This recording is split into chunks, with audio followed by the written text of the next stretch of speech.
जामिया कराची में तालिब इल्म पर तशद्दुद करने का मामला वजीर जामियात सिंध इस्माइल राहू ने मामले की इंक्वायरी का हुक्म दे दिया है।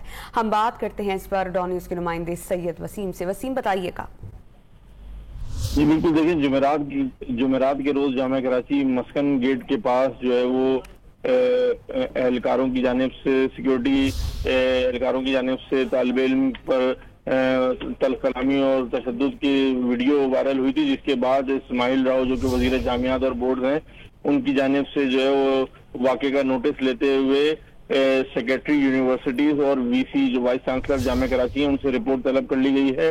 और वजीर जामियात और बोर्ड का कहना है कि चेकिंग के नाम पर किसी पर तशद्दुद की इजाजत नहीं दी जा सकती। दहशत गर्दी की ताज़ा लहर की वजह से उनका ये कहना है कि मामूली सूरत-ए-हाल हम गैर मामूली सूरत-ए-हाल से गुजर रहे हैं। ताहम इसमें उनका ये भी कहना है कि तलबा को और जो फैकल्टी मेंबरान हैं उनको भी जो सिक्योरिटी इंतजामिया है उसके साथ ताउन करना चाहिए। लेकिन जो ये वाकया पेश आया और जिसकी वीडियो सोशल मीडिया पर वायरल हुई है, इस वाकये का नोटिस लेते हुए उन्होंने सेक्रेटरी यूनिवर्सिटीज और वाइस चांसलर से रिपोर्ट तलब कर ली है। जी बहुत शुक्रिया सैयद वसीम, आप हमें अपडेट कर रहे थे।